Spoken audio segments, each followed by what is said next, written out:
بسم اللہ الرحمن الرحیم۔ اردو البم پر ویڈیوز دیکھنے اور سننے والے معزز ناظرین السلام علیکم۔ ویڈیو شروع کرنے سے پہلے چینل کو سبسکرائب اور ویڈیو کو لائک کرنا بالکل مت بھولیے گا۔ کرک کا اقتدار حاصل کرتے ہی ریجنالڈ نے اب مسلمانوں کے خلاف اپنی انتقامی مہم کا آغاز کر دیا تھا۔ مسلمان سوداگروں کا قافلہ کرک کے علاقے سے گزر رہا تھا۔ ریجنالڈ کے سپاہیوں نے ان پر حملہ کر کے تمام تاجروں کو قتل کر دیا اور ان کا سارا مال و اسباب لوٹ لیا۔ جب اس خون رنگ اور لرزہ خیز واقعہ کی اطلاع مصر پہنچی تو صلاح الدین ایوبی رحمۃ اللہ علیہ جیسا آئینی اعصاب رکھنے والا انسان چیخ اٹھا۔ یہ صرف معاہدے امن ہی کی خلاف ورزی نہیں ہے بلکہ سفاکی اور درندگی کا بدترین مظاہرہ بھی ہے۔ پھر اس نے ایک لمحے کی تاخیر کیے بغیر اپنے سفیر کو خط دے کر کرک روانہ کیا، جس میں والی مصر نے ریجنالڈ کو مخاطب کرتے ہوئے صاف صاف تحریر کر دیا تھا: ایک مسلمان ہونے کی حیثیت سے میں ان مقتول سوداگروں کا عزیز ہوں، اس لیے تم سے ان مقتولین کا قصاص طلب کرتا ہوں۔ قصاص کی ایک ہی صورت ہوگی کہ تم مسلم تاجروں کا لوٹا ہوا تمام مال مصر پہنچا دو اور اس کے ساتھ ہی کرک کے علاقے سے اتنے ہی عیسائی تاجر میرے پاس بھیج دو تاکہ میں انہیں قتل کر کے اسلامی انصاف کے تقاضے پورے کر سکوں۔ اگر مقتول سوداگروں کے وارث مرنے والوں کا خون معاف کر دیں گے تو میں یقین دلاتا ہوں کہ تمہارے بھیجے ہوئے عیسائی تاجر پوری حفاظت کے ساتھ کرک پہنچا دوں گا۔ اگر میں معاہدہ سمیسات کا پابند نہ ہوتا تو اپنے سفیر کو بھیجنے اور قلم اٹھانے کی بجائے خود تلوار اٹھاتا۔ صلاح الدین ایوبی رحمۃ اللہ علیہ کا خط پڑھ کر ریجنالڈ نے ایک زوردار کہکا لگایا، جس سے والی مصر کے لیے انتہائی تضحیک و حقارت کا اظہار ہوتا تھا۔ پھر اس نے چند سطری خط لکھ کر مصری سفیر کے حوالے کر دیا۔ والی مصر کو معلوم ہونا چاہیے کہ میں معاہدہ سمیسات میں شریک نہیں تھا، اور سچ تو یہ ہے کہ میں صلح اور امن پر یقین نہیں رکھتا۔ میری زندگی کا مقصد اپنے دشمنوں کو مٹا دینا ہے یا خود مٹ جانا ہے۔ میرے سپاہیوں نے جن سوداگروں کو قتل کیا ہے دراصل وہ تاجروں کے بھیس میں کسی مسلمان ریاست کے جاسوس تھے، اور دنیا کا ہر قانون جاسوسوں کو قتل کرنے کی اجازت دیتا ہے۔ جب تمہارے ہاتھ معاہدہ کی زنجیر سے آزاد ہو جائیں پھر قلم کی جگہ شمشیر بھی اٹھا لینا۔ میں بڑی شدت سے اس دن کا انتظار کروں گا۔ کرک کے حاکم ریجنالڈ کا خط پڑھ کر صلاح الدین ایوبی رحمۃ اللہ علیہ کے چہرے پر ناگواری کا رنگ ابھر آیا تھا، اور پھر وہ انتہائی تند و تیز لہجے میں بولا، میں نے اپنی زندگی میں اتنا جھوٹا شخص نہیں دیکھا۔ امیر محترم، جھوٹا ہونا تو بہت چھوٹی چیز ہے۔ میں نے کرک کے باشندوں سے ریجنالڈ کے بارے میں جو کچھ سنا ہے اس اعتبار سے تو وہ میری نظر میں دنیا کا سب سے برا اور لعنت زدہ انسان ہے۔ یہ کہتے وقت مصری سفیر کا چہرہ بھی غصے سے سرخ ہو گیا۔ معاذ اللہ، معاذ اللہ۔ یکایک مصری سفیر کے چہرے پر وحشت و خوف کے سائے لرزنے لگے۔ امیر محترم، میری ناپاک زبان وہ بات کہنے سے قاصر ہے۔ میں 1000 بار اپنے اللہ کی پناہ مانگتا ہوں۔ مصری سفیر کی یہ اضطرابی کیفیت دیکھ کر تمام حاضرین دربار بھی پریشان نظر آنے لگے۔ صلاح الدین ایوبی رحمۃ اللہ علیہ پہلے ہی ریجنالڈ کا خط پڑھ کر غصے سے بھرے بیٹھے تھے۔ اپنے سفیر کی یہ خوفزدہ حالت دیکھ کر اور بھی برہم ہو گئے۔ جب تک تم بتاؤ کہ نہیں تو پھر میں کیسے سمجھوں گا کہ اس قذاب نے کیا کہا ہے؟ صلاح الدین ایوبی رحمۃ اللہ علیہ کا حکم سن کر مصری سفیر زبان کھولنے پر مجبور ہو گیا۔ میں نے اپنی آنکھوں سے دیکھا ہے کہ کرک کے باشندے اس شیطان ریجنالڈ کو پرستش کی حد تک چاہتے ہیں، اور اس بے پناہ عزت و احترام کی ایک ہی وجہ ہے کہ اس مرتوت نے خانہ کعبہ اور سرکار دو عالم صلی اللہ علیہ وسلم کے روزہ اطہر کو صفحہ ہستی سے مٹانے کی ناپاک قسم کھائی ہے۔ یہ کہتے کہتے مصری سفیر کے چہرے پر دنیا بھر کی نفرتوں کا رنگ ابھر آیا تھا۔ یہ سن کر تمام حاضرین دربار جوش اضطراب میں اپنے نشستوں سے کھڑے ہو گئے اور پورا دربار انتقام انتقام کے شور سے گونج اٹھا۔ صلاح الدین ایوبی رحمۃ اللہ علیہ کے چہرے پر بھی ناقابل بیان اذیت و کرب کے سائے لرز رہے تھے۔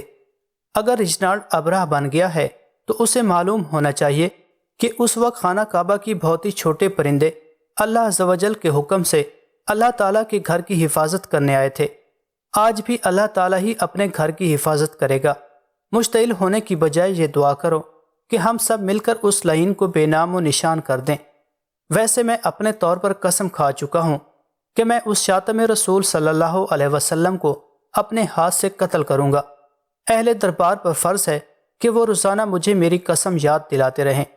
اس علاقے کی سیاست میں دوسری بڑی تبدیلی یہ آئی کہ والی حلب عزاء الدین مسعود نے بڑی صفائی اور خوبصورتی کے ساتھ سلطان ملک صالح کے پانچوں امراء سے پیچھا چھڑا لیا تھا۔ اس سے پہلے کہ امیر بہرام، امیر طرطوس، امیر سنجاب، امیر جندل اور امیر اقرب عزاء الدین مسعود کو حلب کے اقتدار سے محروم کر کے خود عیش و نشاط کی زندگی بسر کرتے، عزاء الدین مسعود نے ایک انتہائی پرتکلف دعوت میں ان پانچوں کو زہر دے کر ہلاک کر ڈالا تھا، اور پھر رات کی تاریکی میں محل کے ایک گوشے میں طویل و عریض گڑھا کھود کر سلطان ملک صالح کے مقربین خاص کو سپرد خاک کر دیا تھا۔ بڑی عبرت ناک موت تھی، کہنے کہ وہ سب کے سب مسلمان تھے، مگر کسی کو نہ غسل دیا گیا، نہ کسی کی نماز جنازہ پڑھی گئی، اور نہ کسی گھر سے شور ماتم اٹھا۔ رات کے اندھیرے نے سب کچھ چھپا لیا، اور حلب کے باشندوں کو پتہ ہی نہیں چلا کہ وہ بادشاہ گر عمرہ اچانک کہاں روپوش ہو گئے۔ اگرچہ عزاء الدین مسعود نے ان بادشاہ گروں سے نجات حاصل کر لی تھی، لیکن وہ صلاح الدین ایوبی رحمۃ اللہ علیہ سے اس قدر خوفزدہ تھا کہ اس نے حلب جیسا زرخیز اور سرسبز و شاداب علاقہ اپنے چھوٹے بھائی عماد الدین کے حوالے کر دیا، اور اس کے بدلے میں عماد الدین کا بنجر علاقہ سنجار لے لیا۔ پھر فوراً ہی حلب چھوڑ کر موصل واپس چلا گیا۔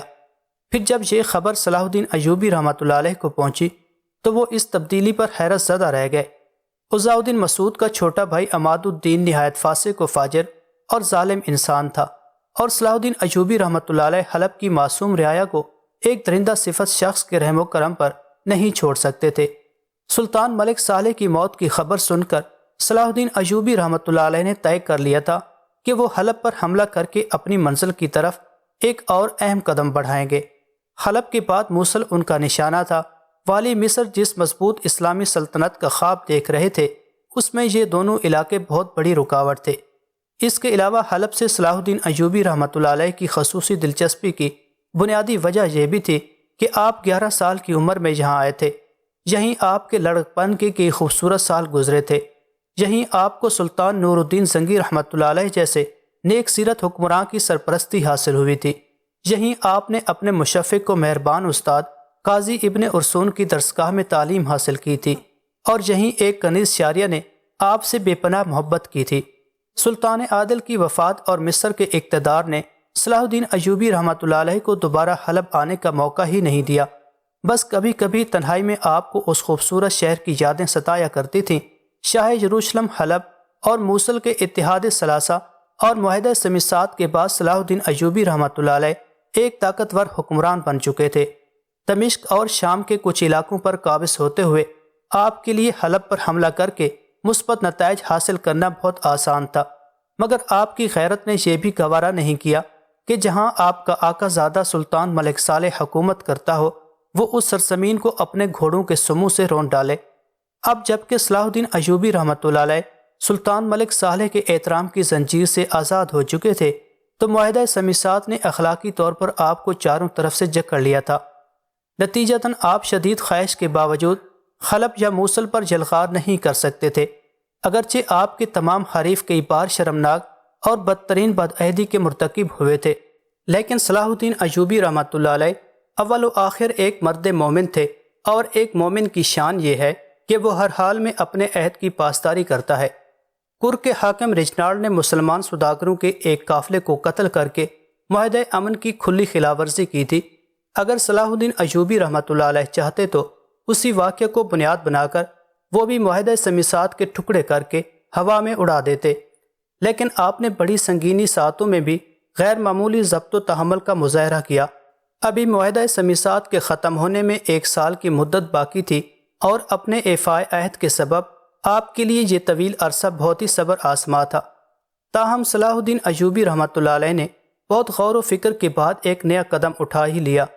ایک دن والی مصر نے اپنے امیروں، سالاروں اور دوسرے منصب داروں کا غیر معمولی اجلاس طلب کیا اور اپنی نشست پر کھڑے ہو کر ایک پراثر تقریر کی۔ تمام تعریفیں اور بڑائیاں اس ذات پاک کے لیے ہیں جو اپنے بندوں پر نہایت مہربان ہے۔ میرے اور تمہارے درمیان بس یہی فرق ہے کہ تم اسلام کے سپاہی ہو اور میں تمہارا سالار۔ اللہ نے یہ درجات اس لیے قائم کیے ہیں کہ دنیا کا نظام جاری و ساری رہے۔ ہم سب ایک ہی منزل کے مسافر ہیں، اور وہ منزل اس کے سوا کچھ نہیں کہ ہم اپنے آقا حضرت محمد صلی اللہ علیہ وسلم کے لائے ہوئے نظام کو اس زمین پر صحیح انداز میں نافذ کر سکیں۔ اس طرح ایک مقصد عظیم کی تشکیل کے سلسلے میں ہم ایک دوسرے کے معاون ہیں۔ یاد رکھو کہ تم مجھ سے چھوٹے ہو اور نہ میں تم سے بڑا ہوں۔ یہ کہہ کر والی مصر کچھ دیر کے لیے خاموش ہو گئے اور آپ نے اپنے دربار کے آخری گوشے تک نظر ڈالی۔ ہر امیر سالار اور سپاہی اپنی جگہ پر ساکت بیٹھا تھا اور ان کے چہرے بتا رہے تھے کہ اس تمہید کے بعد صلاح الدین ایوبی رحمۃ اللہ علیہ کوئی بہت اہم اعلان کرنے والے ہیں، اور پھر ایسا ہی ہوا۔ ایک مختصر سے وقفہ سکوت کے بعد صلاح الدین ایوبی رحمۃ اللہ علیہ کی پرجلال آواز دوبارہ گونجی، اے اہل ایمان، اے سلطنت مصر کے معزز اراکین، میری بات بہت غور سے سنو۔ یہاں موجود لوگ جو جانتے ہیں سو جانتے ہیں، اور جو نہیں جانتے وہ جان لیں کہ میں سلطان عادل کا پروردہ ہوں۔ اللہ تعالیٰ سلطان عادل پر اپنی بے شمار رحمت نازل فرمائے۔ اگر حق تعالیٰ سلطان نور الدین محمود زنگی رحمۃ اللہ علیہ کے ذریعے اہل ایمان کی مدد نہ کرتا تو آج ہم اپنی بے راہ روی کے سبب عیسائیوں کے غلام ہوتے۔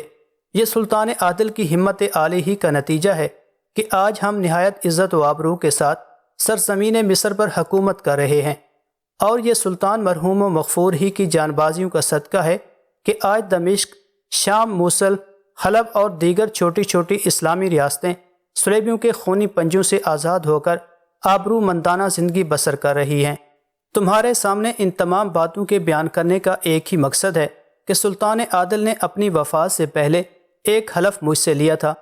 اس حلف کے وقت کمرے میں سلطان عادل اور میرے علاوہ کوئی تیسرا فرد نہیں تھا۔ اس حلف کی نہ کوئی تحریری دستاویز موجود ہے اور نہ گواہ۔ اگر کوئی گواہ ہے تو وہ ذات وحدہ لا شریک کے ہم سب جس کی عبادت کرتے ہیں۔ وہ حلف کیا ہے قبل از وقت اس کی تفصیلات آپ لوگوں کو نہیں بتائی جا سکتی۔ اگر میری زندگی میں وہ مبارک ساتھ آ گئی تو وہ حلف جو میں نے سلطان نور الدین محمود زنگی رحمۃ اللہ علیہ کے سامنے اٹھایا تھا اسے تمام مسلمانوں پر ظاہر کر دیا جائے گا۔ فی الوقت میں تمہیں ایک اور اہم ترین راز سے باخبر کرنا چاہتا ہوں۔ یہ کہہ کر والی مصر صلاح الدین ایوبی رحمۃ اللہ علیہ ایک بار پھر چند لمحوں کے لیے خاموش ہو گئے۔ حاضرین دربار جو پہلے ہی اس خصوصی اجلاس کے طلب کیے جانے پر حیرت زدہ تھے، صلاح الدین ایوبی رحمۃ اللہ علیہ کی بات سن کر ہمتاً گوش پر آواز ہو گئے۔ ہو سکتا ہے کہ میری بات سن کر تم شک میں پڑ جاؤ یا بے یقینی کی حالت کا شکار ہو جاؤ، مگر حقیقت یہی ہے کہ سلطان عادل مجھے اپنی حقیقی اولاد سے زیادہ چاہتے تھے۔ اس بات کا پہلا ثبوت یہ ہے کہ انہی کی خواہش کے مطابق میری اور شمس النساء کی شادی ہوئی تھی۔ ہر چند کے سلطان ملک صالح نے بارہا مجھے ذلیل و رسوا کیا، یہاں تک کہ میرے قتل کے لیے عیسائیوں اور آدم خور حشیشان کو بھاری رقمیں ادا کی، مگر میں صرف سلطان عادل کے احترام میں خاموش رہا۔ اب جب کہ سلطان ملک صالح دنیا سے رخصت ہو چکے ہیں تو میں سلطان عادل کی عظیم میراث کو ان کے اوباش بھتیجوں عزاء الدین مسعود اور عماد الدین کے رحم و کرم پر نہیں چھوڑ سکتا۔ اہل دربار کو معلوم ہونا چاہیے کہ اب سلطان نور الدین زنگی رحمۃ اللہ علیہ کا حقیقی جانشین میں ہوں، اس لیے آج سے سلطان کا لقب اختیار کرتا ہوں۔ یہ لقب غرور و فخر کی نشانی ہرگز نہیں ہے۔ میں نے صرف اپنے آقا سلطان عادل کی تقلید میں یہ روش اختیار کی ہے تاکہ تمام اسلامی ریاستوں کو آپس کے اختلاف و انتشار سے بچا کر ایک پرچم کے نیچے جمع کیا جا سکے۔ یہ کہہ کر صلاح الدین ایوبی رحمۃ اللہ علیہ خاموش ہو گئے۔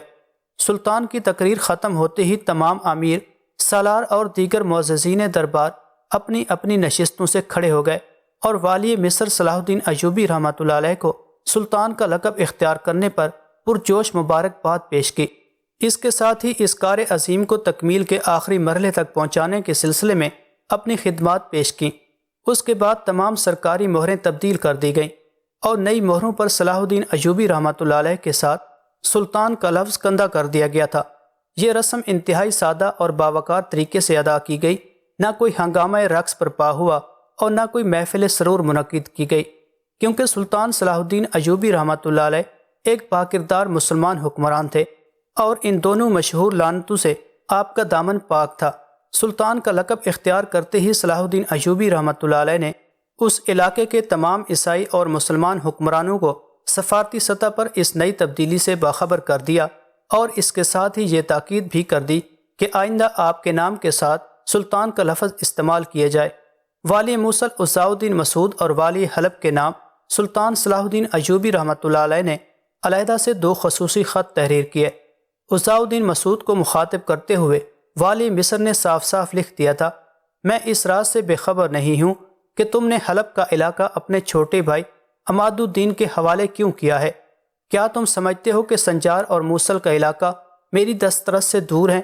اگر میں معاہدہ سمیسات کا پابند نہ ہوتا تو اب تک میرے گھوڑے تمہارے تخت و تاج کو پامال کر چکے ہوتے، مگر میں پھر بھی تمہیں سلطان عادل کا بھتیجا ہونے کے سبب ایک خاص مہلت اور رعایت دیتا ہوں کہ اگر تم میرے کارندے کی حیثیت سے موصل اور سنجار کے باشندوں کے حقوق کی حفاظت کر سکو تو پھر تمہارا اقتدار بھی محفوظ رہے گا اور میرا مقصد بھی پورا ہو جائے گا۔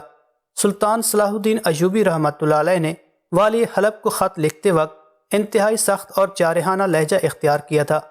اگر تم نہیں جانتے تو اب اس حقیقت کو اچھی طرح جان لو کہ علاقہ بدل لینے سے انسانی تقدیر نہیں بدل جاتی۔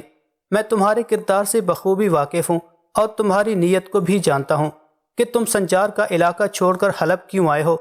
میرے مشیروں کا کہنا ہے کہ تمہاری فطرت کبھی تبدیل نہیں ہوگی، مگر میں اس دعوے پر یقین نہیں رکھتا کہ حق تعالی ہر شے کو بدلنے اور بڑے سے بڑے گمراہ کو ہدایت دینے پر قادر ہے۔ اگر تم اپنی اصلاح کرنے کی کوشش کرو تو میری تمام تر محبتیں تمہارے ساتھ ہیں۔ میں تمہیں یقین دلاتا ہوں کہ اگر تم رعایا کے حقوق کی پوری حفاظت کرو تو حلب کا پورا علاقہ تمہارے ہی زیر اقتدار رہے گا، اور اگر تم اس غلط فہمی میں مبتلا ہو کہ حلب کا خزانہ تمہاری ہوس پرستیوں کی بھیٹ چڑھنے کے لیے ہے تو فوری طور پر اپنے اس دماغی خلل کو درست کر لو۔ میں تمہیں اس بات کی ہرگز اجازت نہیں دوں گا کہ تم حلب کے عوام کی عزت و آبرو سے کھیلو اور کسی وحشی درندے کی طرح بندگان خدا کے حقوق کا خون بہاؤ۔ ہوش مند کے لیے یہ مبہم سا اشارہ کافی ہے، ورنہ یاد رکھو کہ معاہدہ امن کی 1 سالہ مدت بہت جلد ختم ہو جائے گی۔ پھر میری شمشیر تم سے ایک ظلم کا حساب طلب کرے گی، اور یہ حساب کس قدر سخت ہوگا اس کا اندازہ خود مجھے بھی نہیں۔ اگرچہ سلطان صلاح الدین ایوبی رحمۃ اللہ علیہ کا خط پڑھ کر عزاؤدین مسعود کا خون کھول اٹھا تھا، لیکن وہ ایک عیار و شاطر انسان تھا، اس لیے اس نے خاموش رہنے ہی میں عافیت سمجھی۔ شاید اس کی وجہ اس کی فطری بزدلی ہو، یا پھر وہ عیاری کے جس کے تحت کینہ پرور لوگ اپنے دل کی بات دل ہی میں رکھتے ہیں اور مناسب موقع ملنے پر دشمن سے شدید انتقام لیتے ہیں۔ اس کے برعکس عزاؤدین مسعود کا چھوٹا بھائی عماد الدین ایک سریع الغضب اور سنگ دل انسان تھا۔ اس نے سلطان صلاح الدین ایوبی رحمۃ اللہ علیہ کا خط پڑھتے ہی تمام درباریوں کے سامنے اپنے غیظ و غضب کا مظاہرہ کیا اور والی مصر کے مکتوب کے ٹکڑے کر کے انہیں ہوا میں اڑا دیا۔ وقت کتنا بھی بدل جائے مگر ابھی وہ وقت نہیں آیا کہ شاہی خاندان کے وارث ایک غلام زادے کو سلطان تسلیم کر لیں۔ پھر اس نے مصری سفیر کو مخاطب کرتے ہوئے کہا، سلطان صلاح الدین ایوبی رحمۃ اللہ علیہ سے کہہ دینا کہ ہم بھی معاہدے کی مدت ختم ہونے کا انتظار کر رہے ہیں۔ پھر میدان کارزار گرم ہوگا اور جس کی شمشیر زیادہ آبدار ہوگی وہی باقی رہ جائے گا۔ مصری سفیر نے واپس آنے کے بعد بڑے غمزدہ لہجے میں عماد الدین کے انتہائی گستاخانہ طرز عمل کی تفصیلات سنائی تو تمام امرائے دربار برہم ہو گئے۔ پھر سب کے سب بیک زبان والی حلب کے اس تحقیر امیز سلوک کا فوری جواب دینے کا مطالبہ کرنے لگے۔ ان امراء میں سلطان صلاح الدین ایوبی رحمۃ اللہ علیہ کے دونوں چھوٹے بھائی ملک عادل اور ملک تقی الدین عمر بھی شامل تھے۔ پہلے رجنارڈ نے انتہائی شفاقانہ انداز میں آپ کی صلح پسندی کا مذاق اڑایا اور اب عماد الدین نے نامہ سلطانی کے ٹکڑے کر دیے۔ کیا یہ دونوں واقعات اس کے لیے کافی نہیں ہیں کہ آپ بھی اپنا راستہ بدل دیں؟ یہ کہتے وقت ملک عادل کا لہجہ انتہائی تلخ ہو گیا تھا۔ سلطان صلاح الدین ایوبی رحمۃ اللہ علیہ کو قدرت نے جہاں بے مثال شجاعت اور استقامت سے نوازا تھا وہاں انتہائی قوت برداشت بھی عطا کی تھی۔ فضا کتنی بھی ناسازگار ہو وہ جذباتی لہروں کی سطح میں آ کر مشتعل نہیں ہوتے تھے۔ آپ نے نہایت صبر و سکون کے ساتھ چھوٹے بھائی کی طرف دیکھا اور باوقار لہجے میں بولے، اگر تم بھی کسی کی گالیوں کے جواب میں اپنی زبان کو ناشائستہ کلمات سے آلودہ کر لو تو پھر تم میں اور اس شخص میں کیا فرق باقی رہ جائے گا؟ میں چاہتا ہوں کہ میرے ساتھیوں کی پہچان اور شان ہر حال میں برقرار رہے۔ سلطان کا جواب سن کر ملک عادل اپنی نشست پر بیٹھ گیا، مگر اس کے چہرے کا غبار بتا رہا تھا کہ وہ بڑے بھائی کی بات سے مطمئن نہیں ہے۔ ملک عادل کے خاموش ہوتے ہی سلطان صلاح الدین ایوبی رحمۃ اللہ علیہ کا معتمد سالار دانیال اپنی نشست سے کھڑا ہوا اور بلند آواز میں والی مصر کو مخاطب کرتے ہوئے بولا، میں سلطان محترم کی قیادت پر مکمل یقین رکھتا ہوں، مگر مجھے اس حکمت عملی سے شدید اختلاف ہے۔ دشمن عہد کی اس پاسداری کو آپ کی کمزوری سمجھ کر مسلسل ناجائز فائدے اٹھا رہے ہیں۔ آخر صبر کی بھی کوئی انتہا ہوتی ہے۔